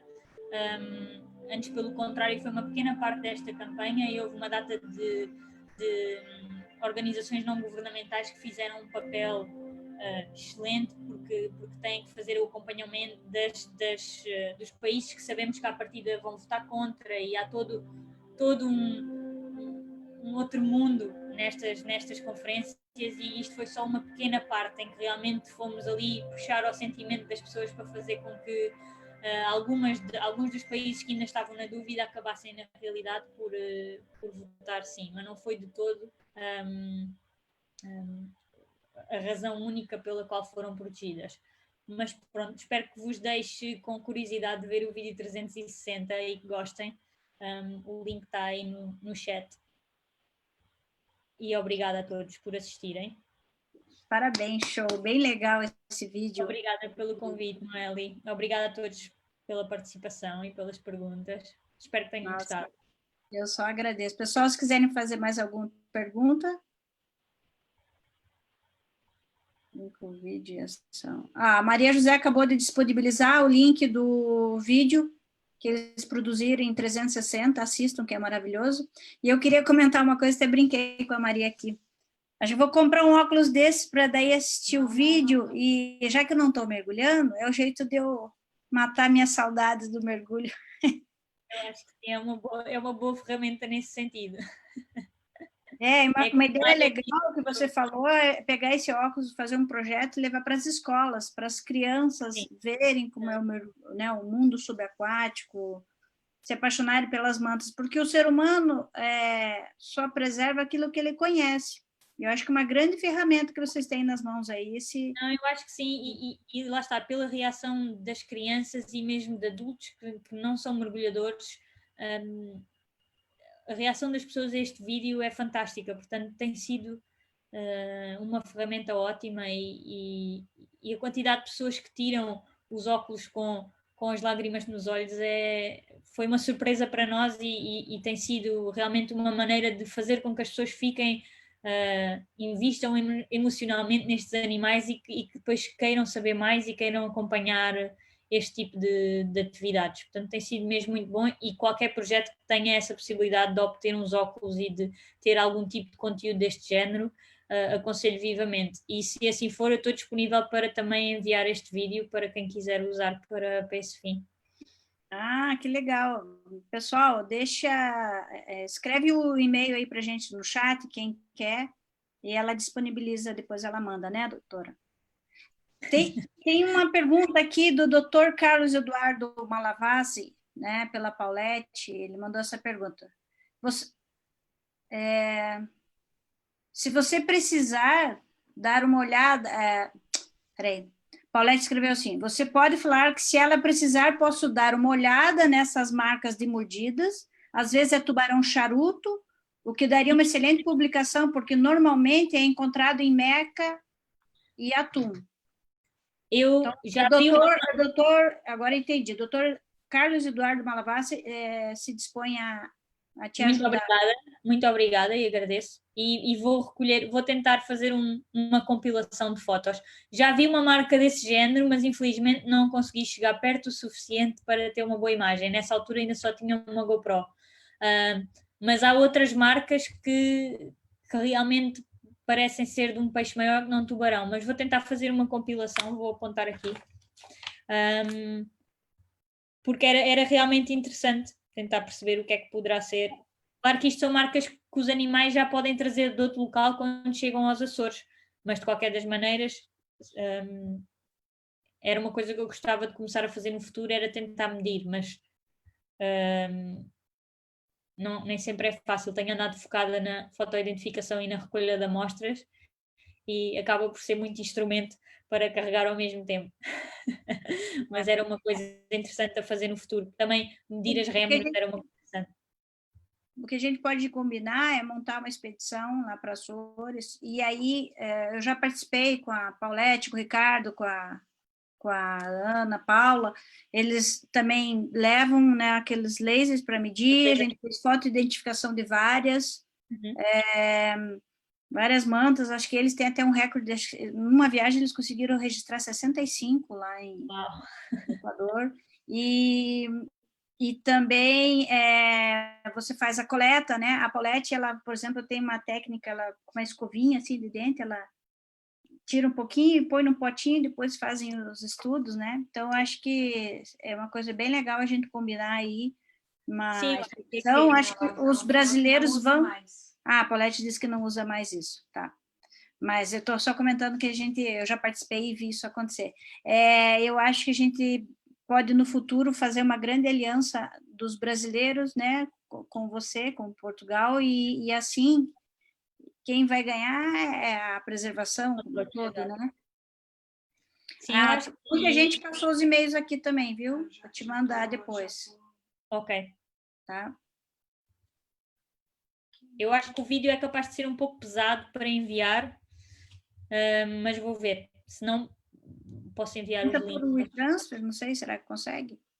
Tenho que ver. Não tenho a certeza de quanto pesa, mas vamos tentar, sim. Tá bom. Então, doutora, muito obrigada. Obrigada, Nuno. Obrigada pelo convite. Foi excelente. Eu acabei ficando mais apaixonada ainda por essas Giovanna Chilena, não conhecia, você nos deu uma aula, e com certeza, beijo, Paulette, obrigada pela participação aí de todos, perguntas, e com certeza nós vamos marcar ano que vem, se Deus quiser, vamos todos lá ajudar no seu trabalho com a fotoidentificação, cada um faz uma parte. De vos levar a mergulhar lá, sem dúvida. Tá bom? E Muito estamos à obrigada. disposição aí pelo Facebook, ou então o meu e-mail, noeliribeiro@yahoo.com.br. Também pode me mandar mais perguntas, eu encaminho. Ou se você quiser deixar o seu e-mail também no chat para alguém, Posso deixar. eu acho que é uma coisa legal também. Se tiverem algumas perguntas, estejam à vontade. E pelo que eu vi as imagens, é muito lindo o lugar, né? A gente não vai curtir só embaixo d'água, em cima também, né? Tem muita coisa para ver, as pessoas são fantásticas também, super abertas e gostam de receber bem, portanto acho que vai ser muito giro. Estou entusiasmada para organizarmos essa viagem. E acho que estamos todos com vontade de voltar para dentro da água, não sei quanto a vocês, mas eu não mergulho desde setembro. Não, nós também. A gente tem uma viagem marcada para Recife em março, e aí a gente teve que cancelar em cima da hora. Então, a última vez que a gente mergulhou, pelo menos eu mergulhei só no carnaval, depois disso não mais. Mas vamos ver se logo, logo a gente volta para a água, molhar as escamas. Tá bom? Então, um beijinho grande a todos, muito obrigada. Obrigada por tudo, pessoal. Obrigada pela paciência. Até a próxima. Semana que vem, nós temos a Patrícia, a sua amiga. A Patrícia Furtado de Mendonça. Ela é uma excelente comunicadora, portanto... Excelente, ela estuda muito os oceanos e ela, bem no dia 8, né, de junho, que é dia dos oceanos, ela vai dar uma palhinha aí para nós sobre a cultura oceânica. Então, não percam, ficam todos convidados para dia 8 de junho, a nossa próxima live do Scuba Divas. Tá bom? Muito obrigada por tudo, pessoal. Tchau. Beijo. Obrigada. Obrigada. Tchau. Encerra.